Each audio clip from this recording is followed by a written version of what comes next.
So the news has been pretty dark and depressing lately. So I'm going to make a video today about something light and optimistic. Today's video is going to be about a singularity, which is most likely what will destroy the universe and everything inside of it. Yay, positivity. So, what is a singularity? Well, by definition, a singularity is a unique event with profound consequences. Think of when Franz Ferdinand's driver made a left instead of a right, and World War I happened. Now, if you ask a mathematician what a singularity is, he will very simply tell you it is an uncomputable point from which you can compute all the surrounding points. Simple. It's like the hole in a graph paper, or when you divide by zero. Now, if you ask an astrophysicist what a singularity is, he will tell you it is a point in space where matter has become infinitely dense, and the resulting gravitational field has dramatically warped space and time.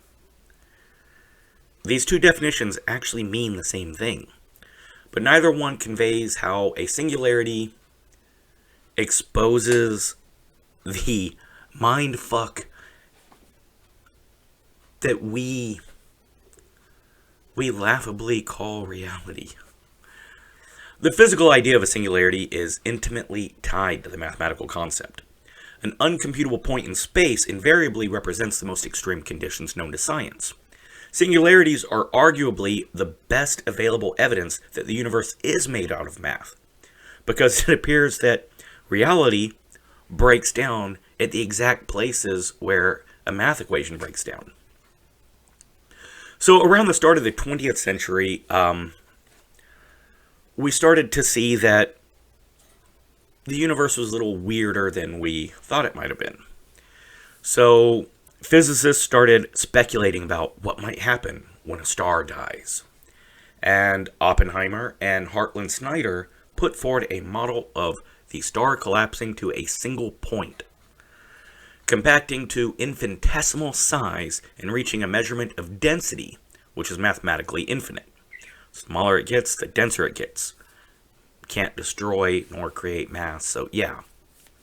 And that's the point where, in an equation, it breaks down. It's also where space and time break down physically. So physicist John Wheeler first used the phrase black hole to describe this phenomenon. It warps the very fabric of space and time. It is a singularity so dense that it absorbs virtually everything around it, including light.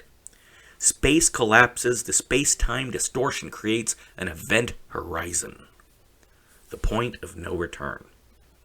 So science fiction writers and physicists have both speculated that black holes might be a gateway to other universes, parallel worlds, higher dimensions, time travel. Maybe some combination of all. Now in sci-fi, this theory offers the possibility of amazing, daring adventures. You just got to fly your spaceship through the event horizon, right? And you come out the other side, boom, awesome adventure, great movies or books. Now there are some physicists who do believe that going through a black hole will transport you somewhere. But most physicists believe that, think of it like traveling through a garbage disposal, or a wood chipper, or divorce court. You're not coming out the other side in one piece. Sure, you'll get to the other side, but all your parts are not going to be matched up. You're not going to enjoy the trip. Anything that falls into the event horizon is gone forever, pulverized into subatomic paste and trapped in a web of frozen time. No fancy shields, no clever tricks, nothing will get you through there. There is no adventure. Well, unless your adventure is death and the possibility of an afterlife. Because then, yes, that can happen. But no one's going to know about it because thing escapes. We will never be able to observe what happens on the other side. So that means black holes cannot be observed. No information emerges from the inside. You can only spot a black hole by the disaster it creates around it.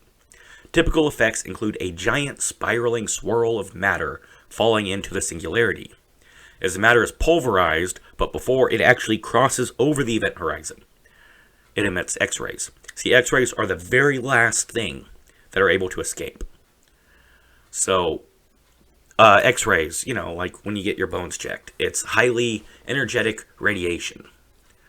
So we can study these X-rays, and we've been able to use radio telescopes to spot several likely black holes, including a supermassive one in the center of the Milky Way galaxy that is devouring stars at a very phenomenal rate. Now, this could actually be connected to the formation of galaxies. It could explain the spiral structure of the Milky Way. Now, black holes can also create strange effects in their immediate vicinity. Quasars, the brightest objects known to astronomy, are believed to consist of superhot vortex of gas and material rapidly spinning around a supermassive black hole. This notion is hypothetical, but since the nearest quasar is billions and billions of light years away from the nearest galaxy, we're probably not going to be able to figure that one out soon. Now, this distance also suggests that quasars are very old. They may possibly come from right after the formation from the Big Bang. Now, I know, Big Bang, a lot of theories about Big Bang. So when I say Big Bang, I just mean the generic one, right? Basically, we started out as a singularity, and then whether it was an explosion, an expansion, an inflation, just drifting, whatever. But when we went from the singularity to the universe now, that is what I'm saying is the Big Bang. Now, black holes are not the only type of singularity. There is the very hypothetical naked singularity, which could theoretically be observed from the outside, because the black hole won't let anything out, not even light, so you can't observe it. This can be observed.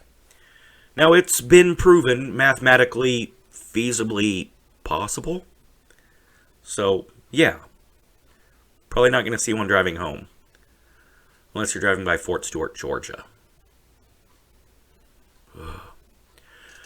Sorry. All black holes are singularities, but not all singularities are black holes. A singularity simply refers to the point in a physical process where the equations break down.